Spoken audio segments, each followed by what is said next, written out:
क़यादत कर रहे होते हैं। रास्ते में थोड़ा आगे आकर बेगम खातून इलबाई की जानब देखती है और फिर उससे कहती है, हो सकता है कि इस फतह के दौरान मैं आपकी जान बचा पाऊँ इलबाई, इस तरह मैं आपका एहसान लौटा दूंगी। तो इलबाई कहता है, अस्तगफिरुल्लाह, आपको कुछ देना या लौटाना नहीं है बेगम खातून। तो बेगम कहती है, और मैं कहती हूँ कि मुझे लौटाना है। और सब आगे बढ़ते हैं। इस दौरान सामने से उरहान अपना घोड़ा भगाते हुए आ रहा होता है और उस्मान साहब के पास आता है। उस्मान साहब पूछते, उरहान क्या खबर है, क्या मंजी के रास्ते में है? तो उरहान कहता है, जी हाँ मेरे हजूर, सरोजा और यूसुफ इनकी क़यादत कर रहे हैं, वो करारगाह तक पहुँचने वाले ही होंगे। तो उस्मान साहब कहते हैं, लुकास और सोफिया आज चूहों की तरह अक-हिसार में फंस जाएंगे। आज अक-हिसार काइयों की जागीर बनेगा, हमारा हदफ अक-हिसार है। और फिर सब अल्लाहु अकबर के फ्लग शिगाफ नारे बुलंद करना शुरू कर देते हैं। और फिर उस्मान साहब कहते हैं, चलो, और सब आगे की जानब बढ़ते हैं। जबकि दूसरी जानब अक-हिसार किले में लुकास और सोफिया किले को बचाने की हिकमत अमली तैयार कर रहे होते हैं। इस दौरान रस्तियों लुकास के पास आता है और कहता है, कमांडर लुकास, तैयारियां तकरीबन मुकम्मल हो चुकी हैं, हम उस्मान और इसकी फौज के खिलाफ मुजाहमत करेंगे। तो लुकास कहता है, एजनिक से आने वाली फौज की क्या कोई खबर है? तो हरस्तियों कहता, वो कल सुबह पहुंच जाएंगे। तो सोफिया कहती है, मैं इनका इस्तकबाल करूंगी लुकास, मैं उस्मान की कमजोर तरीन जगह को जानती हूँ, मैं फौज की क़यादत करूंगी। तो लुकास कहता है, जब तुम पीछे से हमला करोगी तो मैं किला छोड़कर हमला करूंगा, मैं इन्हें ऐसी शिकस्त से दो चार करूंगा, ये मैदान उनके खून से रंग जाएगा। तो सोफिया कहती है, उस्मान इस किले पर कभी कब्जा नहीं कर सकेगा, फिक्र न करो। और फिर कहती, मुझे अभी जाना चाहिए। तो लुकास पूछता, कहाँ? ये बहुत जल्दी है। तो सोफिया कहती, मैंने अपने छोटे परिंदे पोइना से वादा किया था कि मैं उससे मिलूंगी। ये सुनकर लुकास थोड़ा हैरान नजरों से सोफिया की जानब देखता है। तो सोफिया कहती, तुम कुछ नहीं जानते लुकास,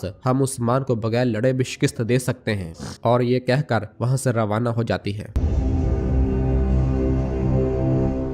जबकि दूसरी जानब काई कबीले में वही मंगोल कमांडर अपने दरिंदों को लेकर काई कबीले में दाखिल हो जाता है और सरदारी खेमे की जानब बढ़ता है। उसके जंगली वहशी पूरे कबीले पर हल्ला बोल देते हैं और अपने सामने आने वाली हर चीज को गिराना शुरू कर देते हैं। जैसे ही वो मरकजी खेमे तक पहुंचते हैं तो तमाम काई सिपाही उसकी जानब अपने नेजे और तीन तान लेते हैं। वो मंगोल एलची कहता, उस्मान कहाँ हो, बाहर आओ। और जैसे ही सरदारी खेमे के करीब पहुंचता है तो तुरहान उसे रोकते हुए कहता, रुको, तुम कौन हो, यहाँ क्या हो रहा है? तो वो मंगोल कमांडर कहता, मैं शानदार मंगोल रियासत के कमांडर ओलोगू का एलची हूँ, अपने कबीले के सरदार उस्मान साहब को फौरन बाहर भेजो। तो तुरहान कहता, दस्तूर एलची दस्तूर, उस्मान साहब यहाँ नहीं है, जब वो आएंगे तुम्हें जो कहना है कह देना, अब कबीला छोड़ दो, दूसरी सूरत में ये अच्छी तरह से खत्म नहीं होगा। ये सुनकर वो मंगोल एलची अपने घोड़े से नीचे उतरता है और तुरहान से कहता, फिर मैं तुम्हारे सरदार के खेमे में इंतजार करूंगा। और आगे बढ़ने लगता है तो तुरहान अपना कुल्हाड़ा उसकी गर्दन पर रखते हुए कहता, इससे पहले तुम्हें मुझसे गुजरना होगा। तमाम काई सिपाही और मंगोल एक दूसरे के ऊपर अपनी तलवारें ताने हुए होते हैं। इस दौरान बाला खातून और बाकी खवातीन सरदारी खेमे से बाहर निकलती हैं। बाला कहती, यहाँ क्या हो रहा है? गोंजा बाला से कहती, माँ, मंगोलों को जरा रहम नहीं आता, वो अब क्यों आए हैं? तो बाला कहती, अब हमें पता चल जाएगा कि वो क्या चाहते हैं बेटी। और बाला उनके पास आती है और तुरहान से कहती, तुरहान यहाँ क्या हो रहा है? तो तुरहान बताता है, ये शख्स मंगोल एलची है बाला खातून। ये सुनकर बाला थोड़ा खामोश हो जाती है और फिर कहती है, इसे करीब आने दो, चूंकि वो एक एलची है इसलिए इसके पास हमें बताने के लिए जरूर कुछ होना चाहिए। और फिर वो मंगोल एलची तुरहान से कहता, खातून की बात सुनो और लंबी जिंदगी गुजारो, वरना मैं तुम्हें कुचल दूंगा। ये सुनकर तुरहान को निहायत गुस्सा आता है तो बाला तुरहान से कहती, तुरहान इसे छोड़ दो। और तुरहान पीछे हट जाता है और वो मंगोल एलची बाला के पास आता है। बाला कहती, तुम अदाब लेकर नहीं आए, लेकिन जो कहना है अदाब में रहते हुए कहो और फिर हमारे कबीले को छोड़ दो एलची। ये सुनकर वो मंगोल एलची इधर उधर देखता है और हंसता है।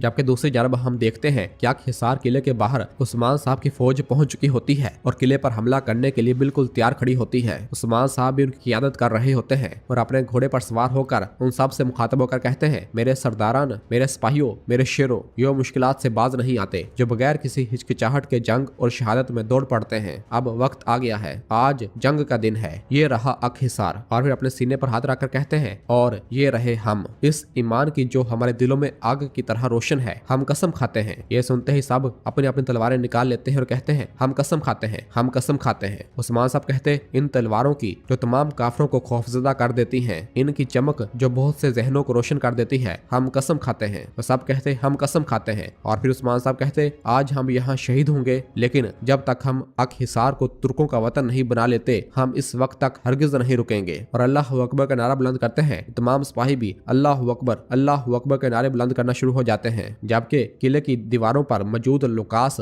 ये सारा मंजर देख रहा होता है और गुस्से से कहता, उस्मान और वो लोग जो तुम्हारे साथ हैं, जो ऊंची आवाज में चिल्ला रहे हैं, तुम सब अक हिसार के मैदान में दर्द से चीखोगे। जबकि इधर किले के अंदर लुकास ने भी अपनी पूरी फौज को तैयार किया होता है। तमाम सिपाही सहन में मौजूद होते हैं और लुकास ऊपर से खड़ा होकर उन सब से मुखातब होकर कहता है, मेरे फौजियों, मेरे नडर फौजियों, मैं जानता हूं कि तुम किसी चीज से नहीं डरते, लेकिन मुझे तुम में से कुछ की आंखों में खौफ नजर आ रहा है और मैं इनसे ये जरूर कहूंगा कि तुर्कों के जोरों शोर से धोखा न खाएं। बस यही इनका बेहतरीन हुनर है। और बाहर कई सिपाहियों की अल्लाहु अकबर के फ्लग शिगाफ नारों को सुनकर लुकास उनसे कहता है, क्या आप इन्हें सुन रहे हो? क्या आप समझ रहे हैं कि तुर्क क्या कह रहे हैं? वो दावा करते हैं कि उनका खुदा हमसे बड़ा है, ईसा मसीह से बड़ा है, मुकद्दस रोम से बड़ा है, लेकिन वो नहीं जानते कि हम इस तहजीब की औलाद हैं जो सदियों से कायम है। हम बहादुरों और बेरहम लश्करों की औलाद हैं। अगर हमें मालूम हो कि हम अपने ही खून में डूब जाएंगे तब भी हम लड़ेंगे। हम जंग से कभी नहीं भागते। अजीम सल्तनत के शानदार फौजियों, अब मैं आपसे पूछता हूँ, ये चरवाहे जो आपकी सरजमीन पर हमला करते हैं, आपकी जानों और आपके मजहब को खतरे में डालते हैं, क्या आप इनसे डरते हैं? तो सब सिपाही कहते नहीं नहीं। लुकास फिर पूछता, क्या आप डरते हैं? तमाम सिपाही कहते नहीं, हम नहीं डरते, हम नहीं डरते, और नारे बुलंद करना शुरू हो जाते हैं। और फिर लुकास कहता है, फिर इस वक्त तक लड़ो जब तक इस जमीन पर कोई जिंदा बाकी ना रहे। और फिर अपनी तलवार निकालते हुए कहता है, मुर्दाबाद तुर्को। तमाम सिपाही भी मुर्दाबाद तुर्को के नारे बुलंद करना शुरू हो जाते हैं। और फिर इधर काई कबीले में बाला खातून उस मंगोल एलची से कहती है, मैं तुम्हारी बात सुन रही हूँ, बताओ तुम क्या चाहते हो? तो वह मंगोल एलची कहता है, हम चाहते हैं कि काई घुटने टेक कर बैत करे, जैसे गरमियान, जानदार और दीगर तमाम अनातोलियाई सरदारान ने की। वरना? तो बाला कहती, वरना क्या? तो वह मंगोल एलची कहता है, ये शर्म की बात होगी खातून, आप सब के लिए, आपके तमाम लोगों के लिए और आपके गहवारे में मौजूद बच्चों के लिए भी। या तो आप बैत करेंगे और मुकर्रर करदा टैक्स अदा करेंगे, या फिर आप तबाह हो जाएंगे। ये सुनकर बाला कहती है, देखो एलची, हमारी रियासत के सरदार उस्मान साहब जंग में हैं, ये रियासत के मामलात हैं, जब वो लौटेंगे आप इसे बताएंगे। इस पर वो मंगोल एलची कहता है, वो आएगा और हमारे हाथ पांव चूमेगा, बिल्कुल फिक्र ना करो। तो बाला कहती है, हम कहते हैं कि एलची को नुकसान नहीं पहुंचाया जा सकता, लेकिन अगर तुम आगे बढ़े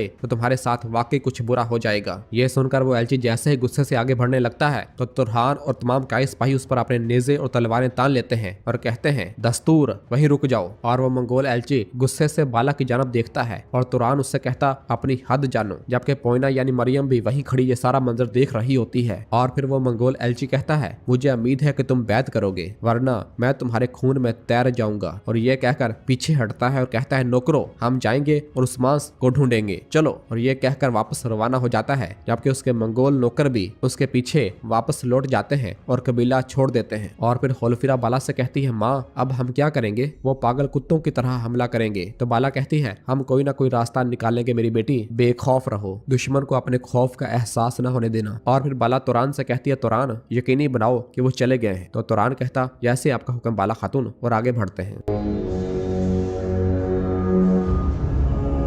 और नाजरीन, इसी जगह पर एपिसोड खत्म करते हैं। मिलते हैं बहुत जल्द अगली एपिसोड के साथ। वीडियो को लाइक कर दें और जिन दोस्तों ने अभी तक चैनल सब्सक्राइब नहीं किया वो जल्दी से चैनल सब्सक्राइब कर दे और बेल आइकन यानी घंटी वाले निशान को भी प्रेस कर दे, ताकि आने वाले एपिसोड्स आपको आसानी मिल सके। दुआओं में याद